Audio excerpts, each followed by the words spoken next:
While the numbers of kids taking dual credit are rising and the number of hours they're accumulating is rising, the number actually graduating with their associate's degree is falling.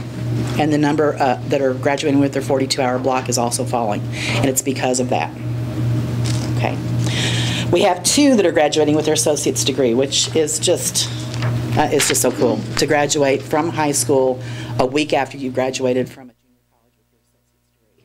So we've got 2 of those. Ricky Augustine and V. Patel. And V. Patel, I believe, has 95 credit hours when I added him up. Now, he started taking college classes when he was a freshman, but he was not eligible to take them for college credit. So he's been accumulating the hours even though he hasn't been eligible to actually pay for the tuition and receive the credit. So we have a lot of students like that as well. So again, what we're seeing is ACT scores are rising. This year's class of seniors, we have 58.5% of them that have taken college classes. That's up from 57 last year. One thing that I'm noticing, it's kind of a sticky problem with the economy the way it is. We're having more and more students whose accounts are referred to collections because the parents aren't paying the bills. So it's become an uncomfortable spot for some parents and students to talk about money. We try to prepare them as much as we can, but the reality sometimes just the cost alone just hits it. So that's why I'm glad that we have those scholarship programs in place for the Career Tech and for the College Now Academic Scholarship, because that is helping a lot of students get through college. One of the things that is beneficial about this, a lot of parents want to wait and have their kids do, go to college on the A+. There are a couple of problems with that. Number one is the budgets at the state level. We don't know that those are going to be maintained. But what I always remind the students, I am the mom of a senior in college, and I pay $200 at least for a textbook for one class. And that's what A+ will not pay for. So when you can pay $200 for a class at high school and not have to buy the book, you're saving yourself time and money in the long run. So I think that's what's coming across to these students and to the parents. They're seeing real value for their money, and we as a district are seeing improved test scores. Plus, the kids are really buying into the standardized testing because they know their ACT score really has a direct impact, and so does their Compass score. Any questions? All right. Thank you.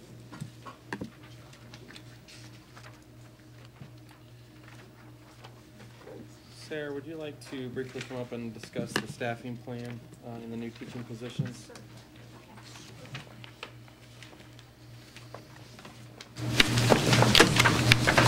I have an additional document to share with you all. I believe we discussed this last month as well, and what you find in your packet is an indication of what we see as potentially additional positions that will be required for next year. We are certain of the first grade position because we already have those kindergarten students in our district. Quite honestly, right now, kindergarten is a little more questionable. We follow our parents as teachers folks. They do a lot of screening of our private and parochial as well as all of our daycares, and then we'll have a kindergarten registration in the next few days, and we'll do an additional screening. So we'll have more concrete numbers a little later in the spring to determine, but we want you to be prepared and approve that position anyway, which would be the additional kindergarten position. One of the things that Chad just spoke about was the need to connect technology to teachers and be sure that teachers know how to use any technology that we do have or that we would be adding. So the other position that you found on your sheet from last month was a .5 technology position, which would be a teaching technology position, someone who makes that link with teachers and training. Then there was also an additional 2 hours of mathematics at the high school, which would be beyond what we currently have in our district, and that's to take care of a statistics class that will be helping us to move toward the Common Core standards. We have done some planning and figured out that we cannot add what we need to into our current algebra, geometry, and algebra 2 to cover the statistics that would be needed, so we would have a semester-long statistics class, which would be added next year at the high school in preparation of all the way up to 2014 when that testing really gets started. And then one other position has been added to this list from when you got it last month. And this is probably an exaggeration of how much time we would have, but up to a 0.5 to take care of some after-school credit recovery. We are in a position right now where the state has changed the way that they're going to calculate dropouts, and they're looking at a 4-year cycle for students. So students who enroll in our high school as freshmen, the anticipation is that they will graduate in 4 years to count as completers and graduation rates for us. And because of that, we sometimes get kids who are on homebound or who need credit recovery. That happens over the summer a lot. But we're looking at the possibility of instituting a more elaborate after-school time for students who are behind in classwork to be sure that they're staying current with their other students of that particular grade level. So that's the addition for possible additional positions beyond what we have in the current budget. The other piece of paper that I shared with you is just sort of an overview of where we have stood over the past few years in number of positions in different categories in each one of our buildings. And if you look at the overall total, what you're seeing is a slight increase in part-time faculty members, staff members, aides, and a downsizing a little bit of the number we have in overall staff and then also full-time staff. Last year we worked very hard to try to move more toward a balanced budget and live within our means. We're continuing to do that and still try to meet the needs of every student that's coming into our district. I would be happy to entertain any questions that you might have. Everything else we're handling through reconfiguring positions. For example, a PE position is going to convert to a science position. High school's being very creative and really trying to look at what our students need and then balancing where we're going to take those positions to basically reconfigure.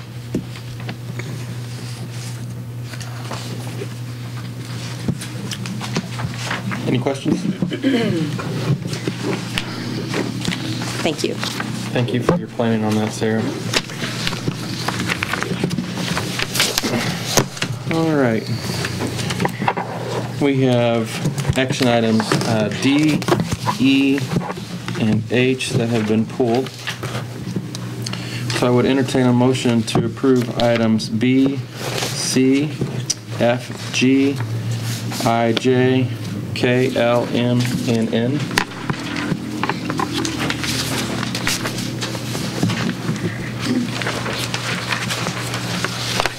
So moved. Have a motion by Ms. Bates. Is there a second? Second. Second by Ms. Hahn. All those in favor? Any opposed? Entertain a motion to approve action items D and E. So moved. Have a motion by Dr. Ben. Is there a second? Second. Second by Jane, and then discussion. Second by Mr. Davis. Sorry, Diane. Yes. Approving the committee, the appointment of the committees. I realize that that's going to be a necessity in the future, in the coming, but the list that you gave us, that doesn't necessarily approve the list of people. Am I right? Well, just the ability, just having and forming a committee. Well, actually, you've got a couple committees. We really need to try to come to a consensus on the names, especially for the audit committee, because the RFP is in and we need to have people who are going to evaluate that piece and also be able to work with that audit going forward. So the audit committee names that are recommended here, we can look at striking names or other suggestions. Formal invitations have not gone out. I'm looking at proposing these names for the audit committee, and I'd suggest we look first at that one and then at the district planning advisory and kind of deal with them separately. Audit committee really needs to be addressed at this point because this would be the group of people who would work at evaluating the RFP and bring back a recommendation for auditors for the next time. Did Don select these people, or was it a consensus, or? Natalie brought these to me and asked me to review those. I know 3 of the people on the committee. Okay.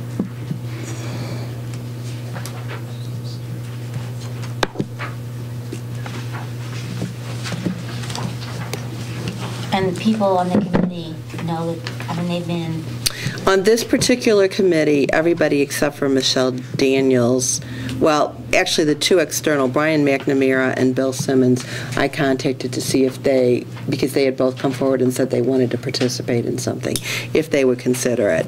I have not contacted the rest of the people because I wanted to see what was going to happen here at the board meeting. Two of them are employees, so it kind of takes the piece out of it. And the recommendation from Michelle Daniels as a community member, have not talked with her yet. so the idea of having the committee is to get some people in the community directly involved in what is going on here? The audit, for this, it's to evaluate the responses for the RFP for auditors. We need to have a recommendation to you all. Normally, if we have an RFP come back, we look at only internal people to evaluate the responses and make a recommendation.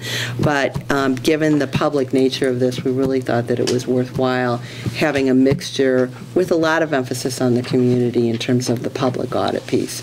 So the tasks of the Audit Review Committee would first be to review the proposals along with Don and to make a recommendation for who the annual audit would be performed by. So that would be initiating that piece. And then ideally meeting twice a year, once before we get ready to do the annual audit, to talk about if there are any specific areas that need to be looked at, and then after the audit findings come forward, to be able to share that information with community members specifically before it comes back to the board. Opening the door a little bit on the audit process. Could we refresh everyone's memory on policy about auditing, changing auditing firms? Yes, the policy was changed to limit one audit firm from serving more than 5 consecutive years. The last audit firm we had was 13 years, 12 to 13 years. Longer than that because they were in place when I came. Okay. Probably 16 or 17. And really, best practice is that we really need to look at some rotation in audit. So you can change audit firms more often, but it would prohibit the same audit firm for serving more than 5 consecutive years without some movement back and forth. That would serve, I feel, as protection for Don and the district, but our 5 members plus the chair, is that an adequate number? For this purpose, this is not all finances. This is specific to the public audit. I'm concerned if you get a whole lot more members in terms of their comfort level with what's going on and their ability to actually participate in that sense. We looked at who was available in the community. We looked at balancing people who had expressed interest in finances internally, and also some gender balance on that piece as well. I don't think you want much more than that for that particular purpose.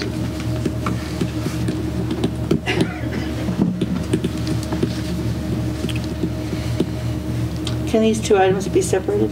Yes, they are separated. Okay. They are. I thought we just made a motion for motion both. is- Oh, I'm sorry. Can I amend my motion? I need to get out my Robert's rules. You didn't make the motion. No, who did? Ben did. Can I amend Ben's motion? I amend that we approve action item D, approval of the appointment of district audit advisory team. Mr. Davis, are you okay with that second? Yes, sir. Any further discussion on item D? Not, all those in favor? Any opposed? Okay. Angie, I didn't. Opposed. Okay. And now to entertain a motion for approval of action item E. So moved. Dr. Ben is the motion. Is there a second? Second by Mr. Davis. Discussion.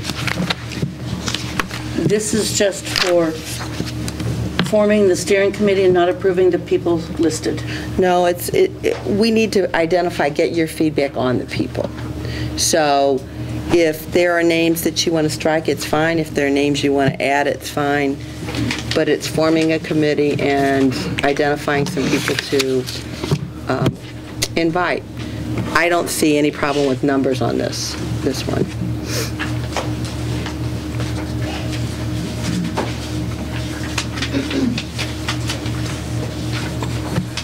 And this committee really is about getting our community involved in district affairs.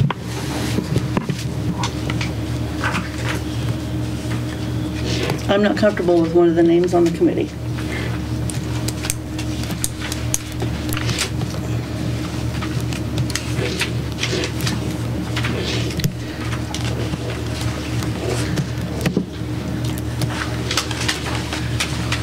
But I know all of the members. Well, it is a group, it is a committee, so. No. And they have not actually agreed to serve. I'm not trying to, these people have not had invitations yet. This is really a motion to issue invitations.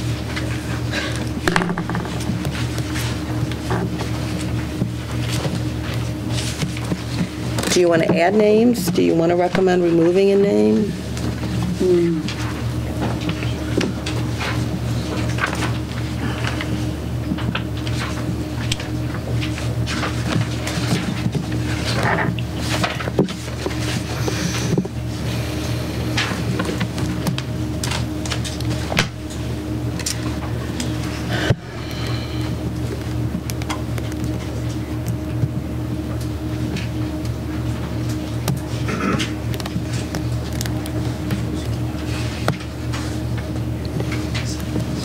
Struggling with my conscience here.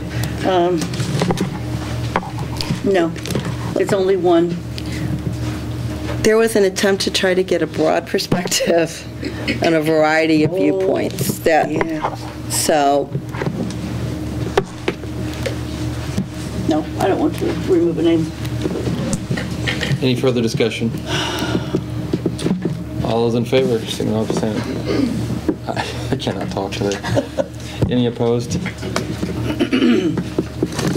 And last is, I'd entertain a motion to approve item H, critical licensing and maintenance purchases for IT.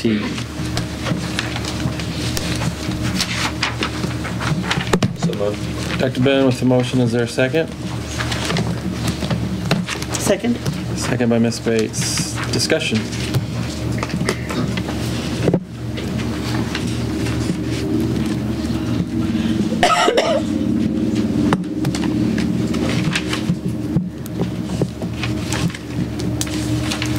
Any discussion on the licensing and maintenance purchases for IT? Could you kind of just go through that, if you don't mind? sure. Part of that was related to Chad's presentation, and I thought you may have had your questions answered at that point.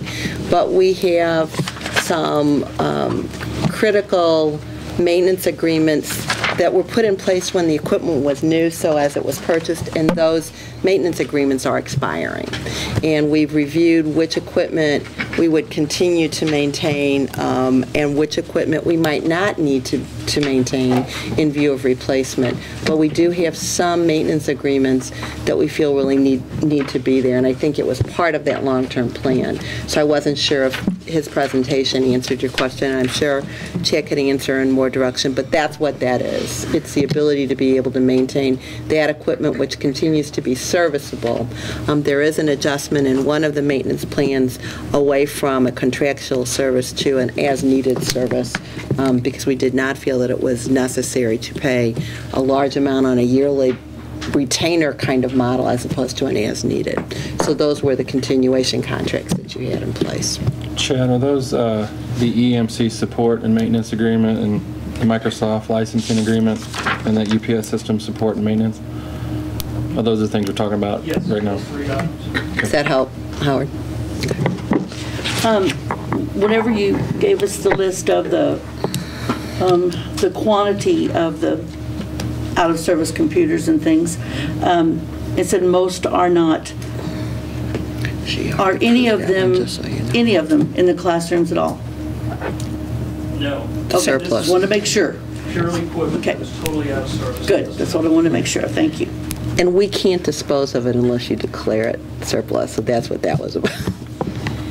Chad, did you want to discuss any of these three pieces of support and maintenance agreements as far as the EMC and? Sure, I can. The EMC option is our backup system. Controls and handles all of the data from the district and then manages the backups for both systems and servers. When it was purchased, it got bundled with a maintenance agreement, multi-year maintenance agreement. And we're just falling off the edge of that is all we're at. But that is a very critical component for us. If we have an issue with that, I mean, that's our livelihood, that's our data. The second one is the Microsoft academic licensing. We were previously on a Select 6 agreement, which means when you pay your licensing agreement at the end of your term, you technically own the license. Microsoft moving away from that, and they're moving to a leasing model, which is kind of a pay-as-you-need it. You don't have to buy a bulk. You only pay for the exact licensing number that you need. They give you access to every product that Microsoft makes. And then it's set up as a lease. It's not a true lease, but it's an annual subscription, basically, that gives you access to any software product that Microsoft has. It's based on our FTE count, our full-time employee, and that's how they determine the price. The UPS systems, our blade servers, our switches, our routers, they all plug into power distribution units that are tied to battery backup systems for surges, brownouts, blackouts, all that good stuff. Those units are smart in that they're connected to the network. They report to us. They allow the systems to shut down gracefully if there is a power outage rather than just completely power off and risk corrupting data. So they are also very vital. The EMC component that's number one actually ties into one of the power systems that we're dealing with. But again, all that was purchased at the same time, and we're just at the end of the period for maintenance. So action item H is approving those critical IT purchases. Any further discussion? All those in favor? Any opposed? All right, motion carries. Entertain a motion to adjourn to closed session. We adjourn to closed session for the approval of minutes, discussion of personnel pursuant to 610.021, paragraphs 3 and 13, and any personnel updates. Have a motion. Is there a second? Second. And second, Diana? Bird, Yes. Bates, Yes. Barrington, sorry, Davis. Yes.